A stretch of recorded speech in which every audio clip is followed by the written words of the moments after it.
அனைவருக்கும் வணக்கம். Option tricky trade channel மூலம் உங்களை சந்திப்பதில் மிக்க மகிழ்ச்சி அடைகிறேன். நான் உங்கள் சந்தோஷ். இந்த வீடியோவில் ஏப்ரல் 12ஆம் தேதி சந்தை எப்படி முடிவுற்றுள்ளது, நாளை தினத்திற்குண்டான லெவல்ஸ் எப்படின்ட்டு நம்ம பார்க்க போகிறோம். இது அனைத்துமே ஆப்ஷன் பிரீமியத்தோட அடிப்படையில் தான் நம்ம கணிச்சிட்ருக்கிறோம். அந்த கணக்கியல் விதிப்படி தான் பார்த்து கொண்டிருக்கிறோம். இதில் நியூஸ் பேஸ்டோ சார்ட்டோ இண்டிகேட்டர்ஸோ எதுவுமே அடிப்படையாக நாம் எடுப்பது இல்லை. இப்போ பாருங்கள், நேற்றைய தினமே நம்ம இன்றைக்கி உண்டான லெவல்ஸை நம்ம பார்த்துருந்தோம். இன்றைக்கி காலையில் வீடியோலையும் நம்ம பார்த்துருந்தோம்.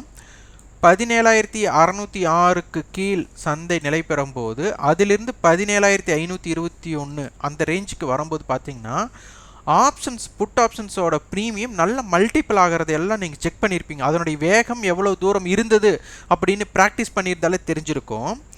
நிறைய பேர் பார்த்தீங்கன்னா யாராச்சும் ஒருத்தர் பை எந்த இடத்துல சொல்லுவார், செல் எங்கள் இடத்துல சொல்லுவாங்க அப்படிங்கிறத மட்டும்தான் நிறைய பேர் பார்ப்பீங்க.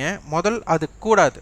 இப்போ பார்த்தீங்கன்னா இப்போ ஒரு இராணுவ வீரர்னு வச்சுக்கோங்க, அவங்க எல்லையில் போய் ஒரு சண்டை போடுறாங்க அப்படின்னா, போர் புரியுறாங்க அப்படின்னா உடனடியாக அவங்க ஒரு துப்பாக்கி எடுத்துகிட்டு போய் எதிரியோட போட்டி போட போகிறாங்க அப்படிங்கிற சூழ்நிலையில் அவங்களுக்கு அதனை பற்றி எப்படி இயக்குவது என்ற எந்த ஒரு புரிதல் இல்லாமல் அவங்க அங்கே போய் நம்ம போரிட முடியாது. அப்போ இந்த இடத்துல பார்த்தீங்கன்னா எல்லாமே வித்தியாசமாக இருக்கும்.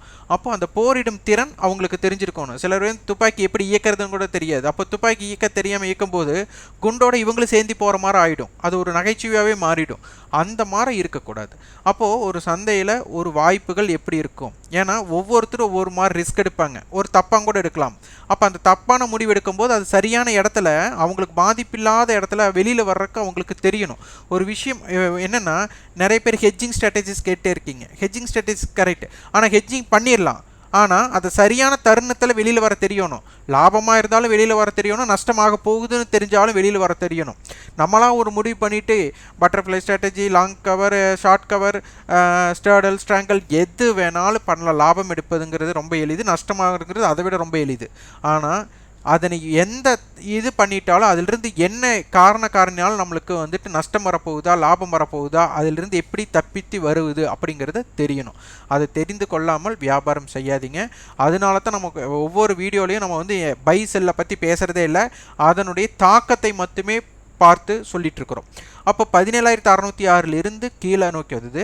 அதே மாதிரி இன்றைய தினம் பாருங்கள், அந்த 17,606க்கு மேலே சந்தை வரவே இல்லை, நிஃப்டி வரவே இல்லை. அதனுடைய தாக்கம் என்ன அப்படிங்கிறது தான் புரிஞ்சுக்கணும். அப்போ அதுக்கு கீழே இல்லைங்கிற பட்சத்தில் நம்மளுக்கு மார்க்கெட் கீழே அது 17,521 அந்த ரேஞ்சுக்கு அப்புறம் பார்த்தீங்கன்னா உங்களுக்கு அந்த இடத்துல சப்போர்ட் இந்த இடத்துல எதுக்கு இம்பேக்டட் கொடுத்துருக்காங்கன்னு உங்களுக்கு தெரிஞ்சிடும். இந்த 17,521 அதுக்கப்புறம் சந்தை கீழே இறங்கி அங்கிருந்து மேல் நோக்கி வந்திருக்கு.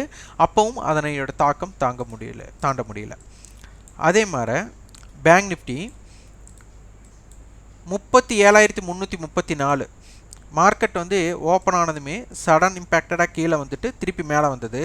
நம்ம கோடு பாருங்கள் 37,334. இந்த இடத்தில் ஏன் இந்த தயக்கம்?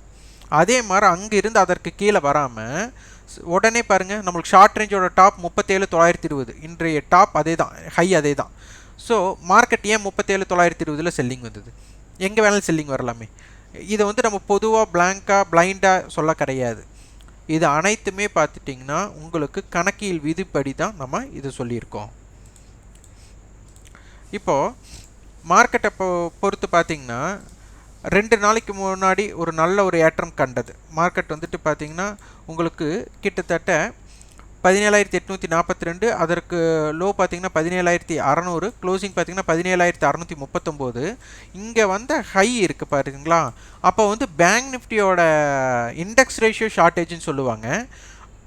நிஃப்டி ஏறின அளவுக்கு பேங்க் நிஃப்டி அன்றைக்கி ஏறல. அதனுடைய தாக்கத்தை எப்படி சமம் பண்ணாங்க அப்படின்னு உங்களுக்கு பார்த்தாலே தெரியும். அப்போ லோ பாருங்கள், உங்களுக்கு 17,600, ஹை பார்த்தா 17,842, இன்று 17,442 வந்திருக்கு. இந்த 8ஆம் தேதியோட இம்பேக்டை மட்டும் அப்படியே உன்னிப்பாக பாருங்கள். அப்போது மார்க்கெட் எப்படி இருந்திருக்கு. அடுத்தது பேங்க் நிஃப்டி பாருங்கள், இப்போ இங்கே 17,600. அப்போ 17,600ஓட லோவை பிரேக் பண்ணி மார்க்கெட் 442, அங்கிருந்து 150 பாயிண்ட் இறங்கியிருக்கு வெள்ளிக்கிழமையோட லோவை பிரேக் பண்ணி. அப்போ பேங்க் நிஃப்டி என்ன இருக்குது அப்படின்னு பார்த்தாலே உங்களுக்கு தெரிஞ்சிடும்.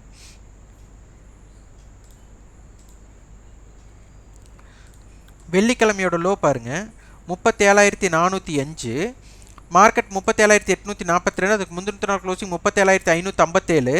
நிஃப்டி 200 புள்ளிகள் ஏறுமுகத்தில் முடிஞ்சுது. அதே மாதிரி பேங்க் நிஃப்டியில் பார்த்தீங்கன்னா நம்மளுக்கு 37,557 வெறும் 200 புள்ளிகள் தான். அப்போது மார்க்கெட்டை பொறுத்தவரை நிஃப்டி 200 பாயிண்ட் ப்ளஸ்னா பேங்க் நிஃப்டி கிட்டத்தட்ட 400 600 புள்ளிகள் நம்மளுக்கு ப்ளஸ்ஸில் இருக்கணும். அதுதான் இண்டெக்ஸ் ரேஷியோவோட இம்பேக்டடு. அப்போ இங்கே நடக்கலை. Nifty 200, bank Nifty 200. அப்போது அதற்கப்புறம் பாருங்கள், மார்க்கெட் அங்கிருந்து 37,752 37,747. அப்போ என்னாச்சு? அதே சேம். உங்களுக்கு வெள்ளிக்கிழமை க்ளோசிங் என்னவோ அதே தான் க்ளோசிங்காக என்ன அமைஞ்சிருக்கு? பேங்க் நிஃப்டி அமைஞ்சிருக்கு. ஒரே க்ளோசிங்காக தான் அமைஞ்சிருக்கு. ஆனால் நிஃப்டியை பொறுத்தவரை அப்படி இல்லை. வெள்ளிக்கிழமை என்ன க்ளோசிங்கோ அதனை விட குறைஞ்சிருக்கு பாருங்கள். 17,784. மார்க்கெட் எங்கே என்னாச்சுங்க? கிட்டத்தட்ட 250 புள்ளிகள் குறைவாக முடிஞ்சிருக்கு. இதுதான் இண்டெக்ஸ் ரேஷியோ ஷார்ட்டேஜை கவர் பண்ணுறது. இதனை பற்றி தெரியணும். நம்ம சார்ட்டை மட்டும் பார்த்து ஒரு பிரயோஜனமும் கிடையாது, நம்மளுக்கு அனைத்துமே தெரியணும். அப்போது மார்க்கெட் வந்து வால்டைல் ரேஞ்ச் அமையும் போதெல்லாம் நம்மளுக்கு இண்டெக்ஸ் ரேஷியோ ஷார்ட்டேஜ் வருதா, இல்லை ஒருமுக பயணம் இருக்கும்போது இந்த இண்டெக்ஸ் ஷார்ட்டேஜ் இருந்தால் என்ன நடக்க போகுது, இல்லை மார்க்கெட் ரெண்டுமே இண்டெக்ஸ் ரேஷியோ கரெக்டாக இருந்தால் என்னென்ன இம்பேக்ட் வருது, இந்த 3 பிரிவுகளில் நீங்கள் பிரித்து சந்தையை பார்க்கும் பொழுது தான் நம்மளுக்கு எளிமையாக எங்கே சப்போர்ட் எடுக்கும், எங்கே ரெசிஸ்டன்ஸ் எடுக்கும், எந்த மாதிரி இம்பேக்டடெல்லாம் கிரியேட் ஆகும்னு தெரியும்.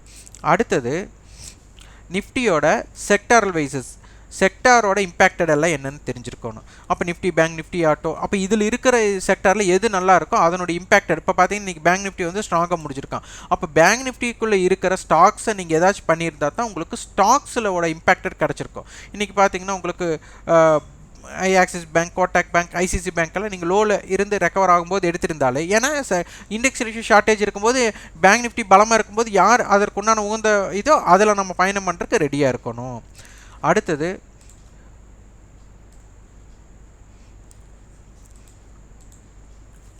நிஃப்டியோட 2 நாளைக்கு முன்னாடி பார்த்தா 100 பாயிண்ட் பக்கம் நம்மளுக்கு ப்ரீமியம் இருந்தது. இன்றைக்கி பார்த்தீங்கன்னா 17,530, 17,561, 30 புள்ளிகள் தான் ப்ரீமியத்தில் இருக்காங்க.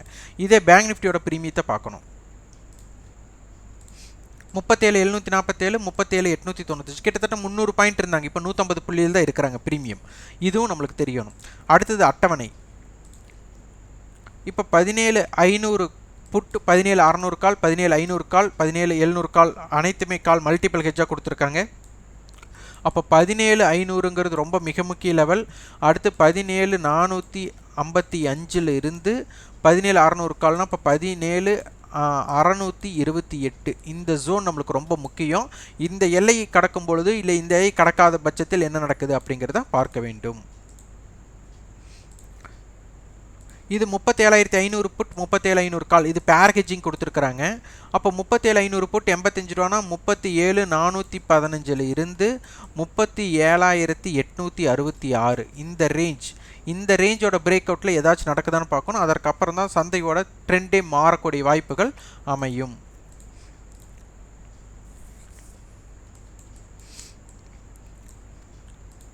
சந்தையோட ஷார்ட் ரேஞ்ச் 17,480 17,597, வைட் ரேஞ்ச் 17,433 17,667. இதே ரெசிஸ்டன்ஸ் ஒன் ரெசிஸ்டன்ஸ் அப்படி பார்க்கும்போது 17,572, 17,597, 17,628, சப்போர்ட் 17,497, 17,480, 17,455.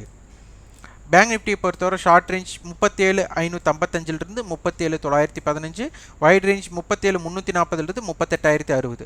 ஸோ இதில் நம்மளுக்கு yesterday high or low, weekly high or low, monthly high or low break outs இருக்கும். அதனுடைய தன்மைக்கும் அட்டவணையோட தன்மைக்கும் பார்த்து ஒப்பிட்டு செய்யணும். இதே ரெசிஸ்டன்ஸ் பார்த்தீங்கன்னா 37,866, 37,915, 38,025, சப்போர்ட் லெவல் 37,645, 37,555, 37,415. இதற்குண்டான நம்மளுக்கு ஆப்ஷன் ப்ரீமியம் கணக்கீட்டு முறைப்படி, கணக்கியல் விதிப்படி நம்ம கட்டண பயிற்சி இருக்குது. அதில் ஒவ்வொரு ஆப்ஷன்ஸோட ஒரு ப்ரீமியத்தோட ஒவ்வொரு பலம் பலவீனம் அதனை எப்படி கண்டறிவது, சந்தையோட போக்கை நம்ம எப்படி தீர்மானிப்பது, இது அனைத்துமே நம்ம கற்றுத்தருகிறோம். விருப்பங்களை வந்து 9842610908 என்ற வாட்ஸ்அப் எண்ணிற்கு தொடர்பு கொண்டு அதன் விவரத்தையும் உங்கள் விருப்பத்தையும் பதிவு செய்து கொள்ளுங்கள். இந்த வீடியோ உங்களுக்கு பயனுள்ளதாக இருந்தால் லைக் பண்ணுங்கள், ஷேர் பண்ணுங்கள், சப்ஸ்கிரைப் பண்ணுங்கள். கண்டிப்பாக உங்களோட ஃபீட்பேக்கை கமெண்ட் பாக்ஸில் பதிவு பண்ணுங்கள். நன்றி, வணக்கம்.